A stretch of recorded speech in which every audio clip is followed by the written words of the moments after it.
classic in his room. And Tomas, come on over. Hey, Mark, how you doing?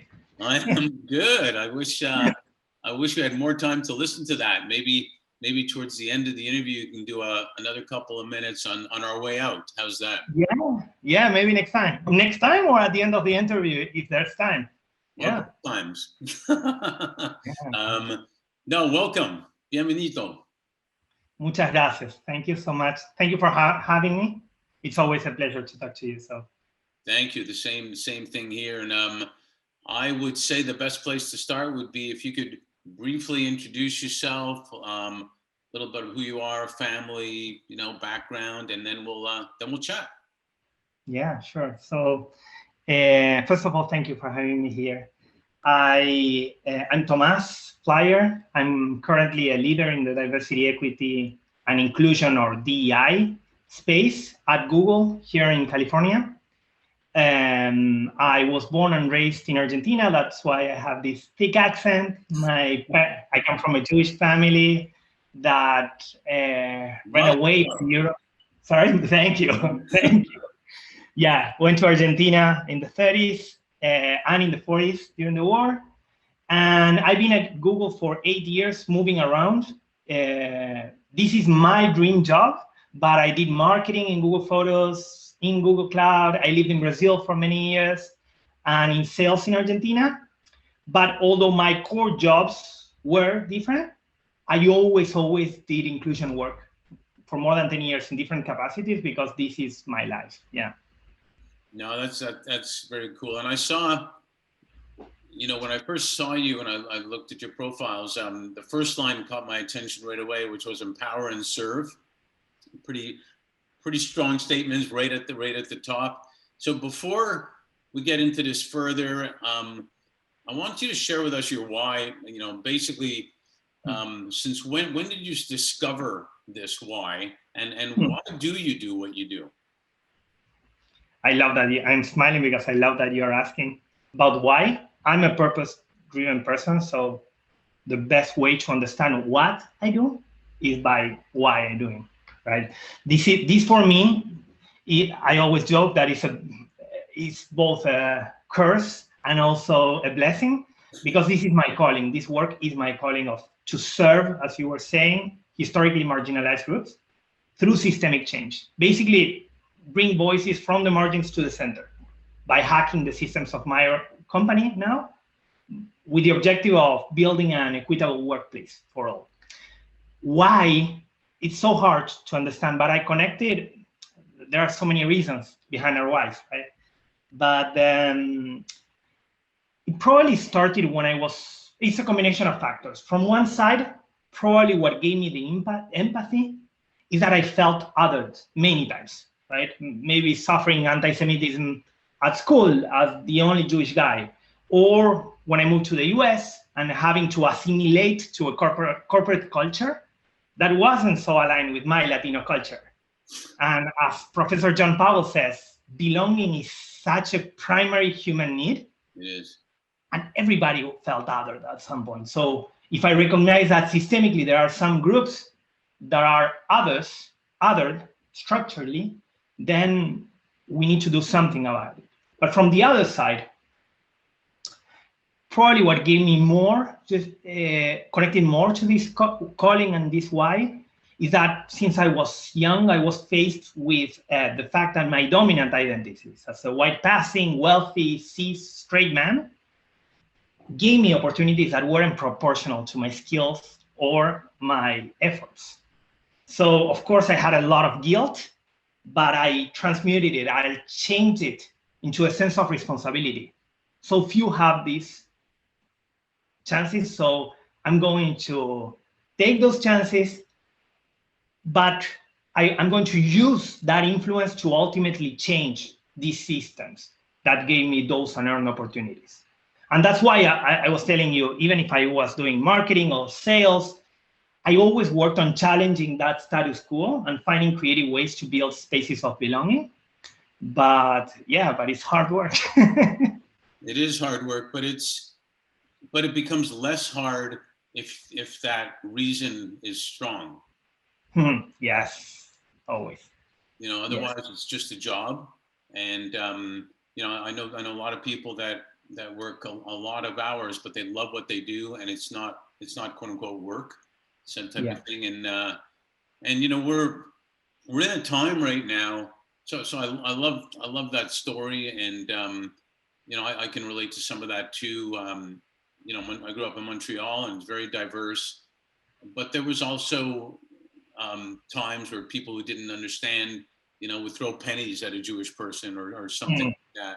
And so, Mm. but I recognize more from the people that were embracing diversity, that I saw how important it was. And through my journey, and this is what I want to ask you, it's really taken decades to get to where we are. And we can see right now, even what's happening with the Asians, that this is a long time, you know, been evolving. And it's taken decades for people, and let's talk even specifically leaders of companies and organizations, to realize that aligning with purpose is actually good for a lot of reasons. It's good for business. It's good for getting and keeping the best talent. It's good for community, because guess what? The employees are the community that we live in. So I wanted to know, you know, how did you find bringing system change and values forward as you've advanced in your career, and assimilating that, or making the change into what I've been questioning recently are called best practices?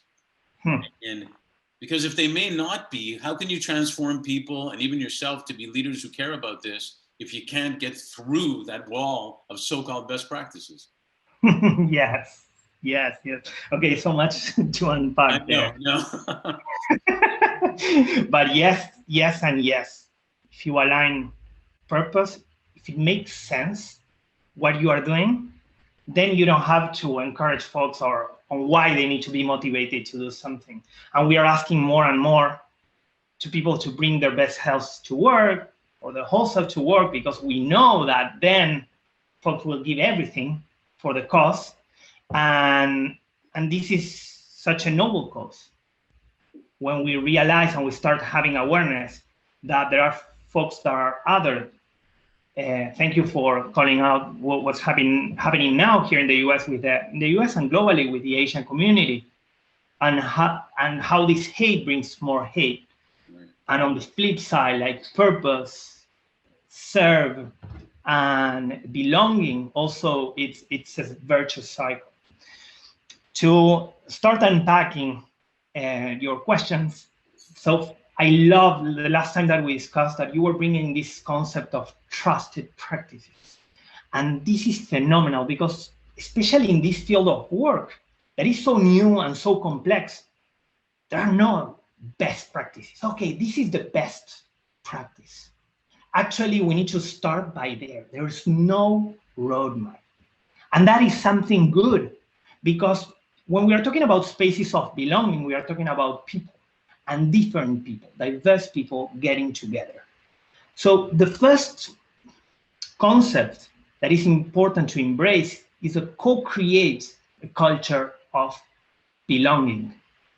And if you want to co-create a culture of belonging as a leader, for example, one of the communities that I service are the indigenous communities, and I'm not part of that community. It's nothing about us without us, right? It's bringing them, like amplifying underrepresented voices, and then co-creating all together what is the best way for us to work or be in a society where everybody is valued, where everybody feel they belong. And for that, you need differentiated strategies. At the same time, if I apply something that is working to advance and empower the Black community, for example, we cannot copy and paste and say, oh, it's the same for the Latinx community. This is not a copy and paste. The differentiated strategies is extremely important. What is good, though, is that, as you were saying, today there's more awareness, right? And we don't always, now I don't have to always make the business case for this. Now it's pretty clear that if you build spaces of belonging, it helps with psychological safety. And if you add diverse perspective to the table, you boost innovation, better decision making, and as a consequence, better results. So it's a win-win situation from wherever you see it. What I see that is still a limitation for many people that react to this kind of work. Many times I understand that this comes from a scarcity mindset or mind frame, where you feel that, okay, if we empower further equity, right? If we empower further one group, then maybe they are taking from me. But this is not a pie. We need to move to this abundance mind frame, right, where if more people are included, more people are empowered, then it's good for everyone. It's good for everyone. And finally, I think what is at the core is that many times we are oblivious of how these power dynamics, like racism or sexism, how pervasive they are, how systemic. They are not specific events. And that's why this famous meritocracy that we like to talk, I think, is one of the biggest chimeras in the corporate world, right? Yeah, it's. I love the way you talk about belonging, because I've read lots of stories, and after food and air, the thing that fills people's hearts and souls more than anything is belonging. No doubt about it. So I love that you talk about that, and I also like the fact that you said it's better for everybody. You know, you always get the question. It comes up every so often of like, to people who have kids, are you going to have more kids? And someone would say, well, I can't split the love anymore. You're not splitting the love, you're creating more. Yes. So in the same sense, that's kind of what you're doing. And the last point I'll make about on that is, you're right, there's not a roadmap, but there's signs along the way. For example, it would be a totally different onboarding for me as a Canadian white Jewish guy to be onboarded with a woman of color. We have the exact same qualifications, same personality, let's say, which is impossible, but it still would be a different onboarding from me to her. Yes.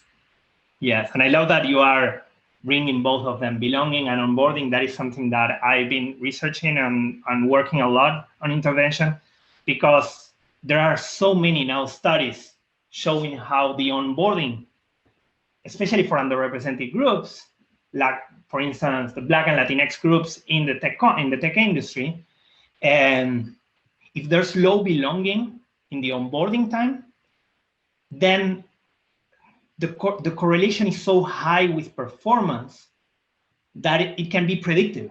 And then we know that performance is predictive of attrition, of retaining. So right from the start, if we don't have a culture that embraces everybody and do not force assimilation, you are going to kick out some of your groups right from the beginning because of not creating that sense of belonging. So I love that. Yeah, this is you raise a good point there, because it does, like you said before, it does empower everybody.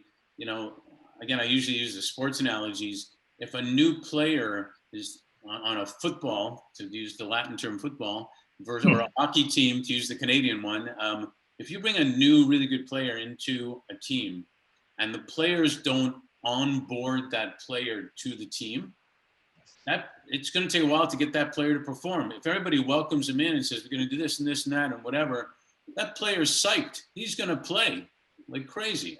It's not even rocket science. It's just common sense if you think about it. Yeah, 100%. Yeah, I'm building off on that. I love the football analogy, football as soccer, but it can be football as well, American football. Whenever we are many people that are complaining about why diversity, when you're looking at a team, you need to look for the best candidates. Yes, of course, you need to look for the best candidate, but at the same time, having a diverse team is having a football team. You need strikers, you need defenders, you know, goalies. So it is so important to have different perspectives at the table. Right.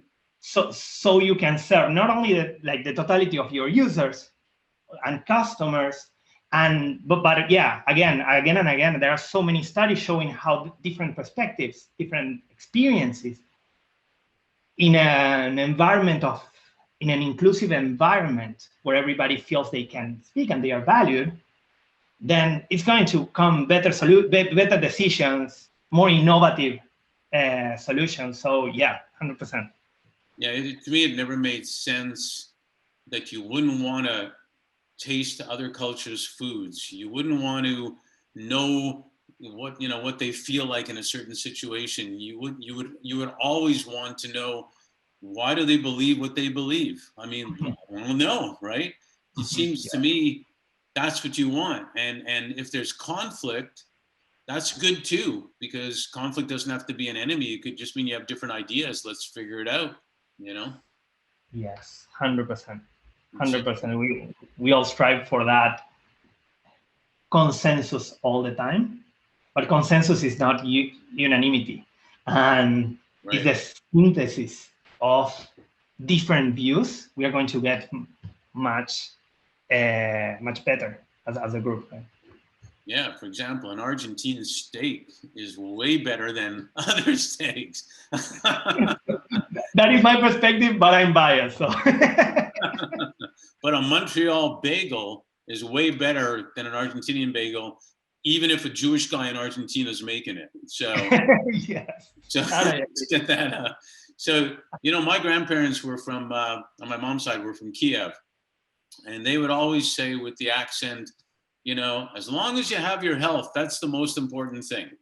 And then they would say, obviously, education, which is a typical immigrants for sure type of scenario. So what I wanted to ask you is 2020 plus has been something no one could even have imagined before. You had COVID, you've got racial injustice, social justice, you've got technology moving still super fast, you got wildfires in California. I mean, there's so many things going on. It's unbelievable. It's like Mother Nature's smacking us in the head and saying, do you get it now? Type of thing, that type of thing. So in your experiences, even globally, did you find that, for lack of a better word, that there's been an awakening of what's really important, what values are really important? Yeah, so there's definitely more awareness. After the killings of George Floyd and Breonna Taylor, Black Lives Matter movement, that became mainstream. So now the big cable news and all around the world, they are talking about this. However, the caveat I want to give here is that this is nothing new. This is something structural that is happening over and over again. The difference now, which is key for this kind of work, for DEI work, is people are paying attention, or more people are paying attention. Right. And what I love, and I'm passionate about this work, is that, as Dr. Bell Hooks said, this is not a technical challenge. Technical challenges, you have clear problems and some clear solutions. These are adaptive challenges, which means you need personal transformation to even see the problem many times and see the solution, look for those solutions. That's why it is so important for all of us to do this kind of work. Because when we are talking, for example, racism in this case, many people ask me, oh, why you are doing this work if you are a white passing man? Well, racism is not a problem of Black and brown people, or sexism is not a problem of women. Always that advantage or privilege comes at the expense of someone else. Right. Advantage needs disadvantage. As a man, for example, here in the US, I get an extra 21 cents because a woman is losing it. And I cannot give it back. It's like an auto deposit. What can I do, though, is to use that advantage, to use that privilege to dismantle these systems, practice allyship, leverage this as power to empower others, elevate new voices, right? Yeah, one of my favorite words is reimagine, which people are starting to use more. There was disruptive, which I understood. Disruptive sounds a little more negative than reimagine, which to me sounds more positive. And in some ways, I hear you saying that. And systemic change to best practices, it kind of has to happen to allow people to belong and to allow people to perform and all the things we're talking about. And you're right, it's been going on a long time, and unless you rebuild the foundation, the house is going to keep having, you're going to keep hearing creaks and cracks and all sorts of things going on. So I mean, I couldn't agree with you more. And which kind of leads to another question of what role you see, if you will, business leaders who care playing with respect to, well-being is part of belonging, caring about the well-being of people. And I generally, separate, you have financial well-being, physical well-being, and mental well-being. Now, again, that's not one for everybody type of thing. So how do you apply what role business leaders who care have to play to ensure those three different types of well-being, considering the well-being of the person in Canada is different than the well-being potentially in Argentina? Yeah. We do a lot of, in this field of work, we do a lot of work with executives, with leaders, because they need to be involved. If they want to create these inclusive cultures, it starts at the top, because leaders set the norms, the cultural parameters that exist in your organization, what is expected, what is acceptable, what is not. They are the role models. And if we preach something on our website, but then leaders do not practice it, do not follow, then we lose trust. And even in more horizontal organizations, like Google, leaders in big organizations set agendas, enable and prioritize the resources that can be used to amplify underrepresented voices, to make everybody's voice count. And specifically what to do, I think it is important and extremely important for leaders to make it clear, but also public, transparent commitments, and show what they are doing to advance diversity, equity, and inclusion, meaning a diverse workforce, having a diverse workforce that reflects the diversity of your users, your customers. Having an equitable equity, again, not equality, equity, workplace where we ensure, pay equity, also that we are doing efforts to progress and retain our talent in an equitable manner. But last and not least, build an inclusive workplace this space of belonging is building this space where everybody feels they belong. They are not only, my chief diversity officer talks, is not only being invited to the table, but is feeling you belong there. And you can eat at the table too. Exactly. You can eat, you can choose the menu. Exactly. I can order an Argentinian steak there. And I always emphasize also that, yes, it starts at the top, but everybody, and especially we were talking about privilege before, do not shy away from that. Stay away from that guilt. Lean on it. Lean on the privilege as an advantage to elevate others. For example, if I'm saying something sexist, for instance, your risk of intervening and letting me know that that's not okay is much less of a risk than if a woman tells me that in a specific context, because the brand that is going to be associated to you for calling me out on that is possibly a positive one, as an ally, as having empathy.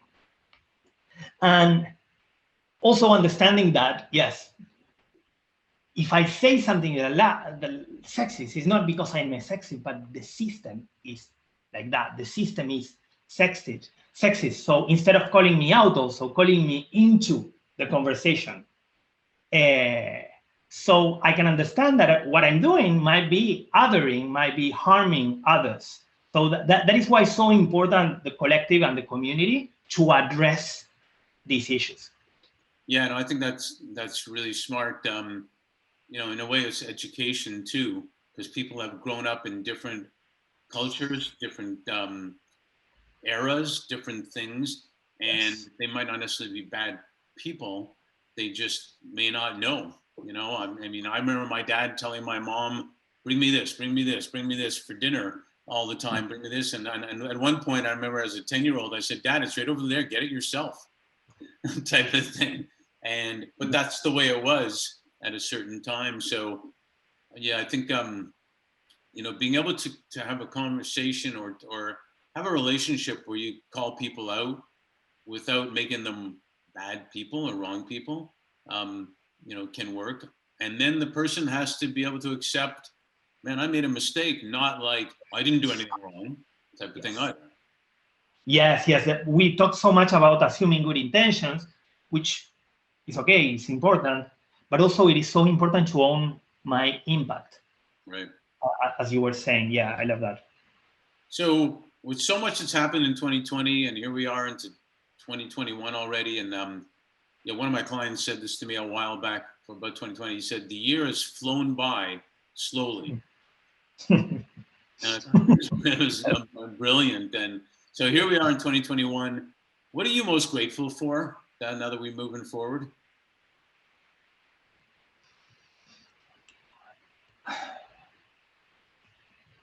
Probably I'm grateful for the love I received from my family, friends, so many folks.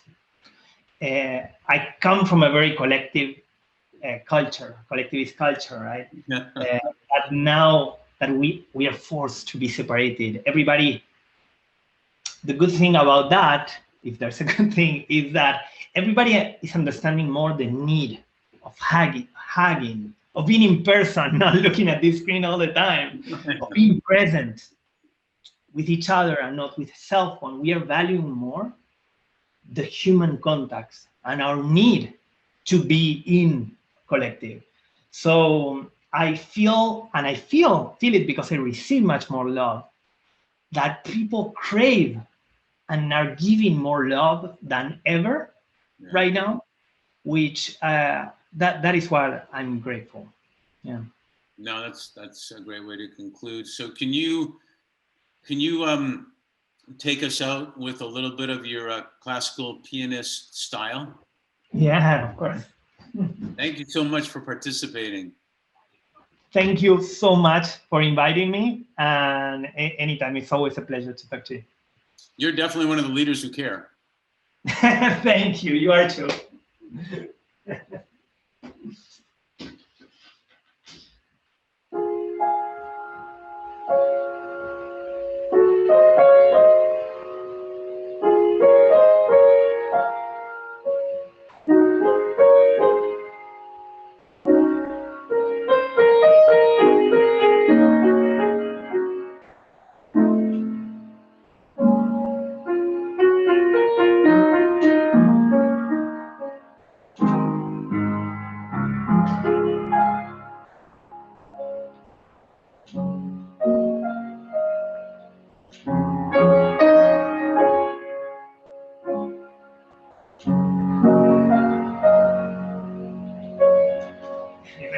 Muchísimas gracias, señor.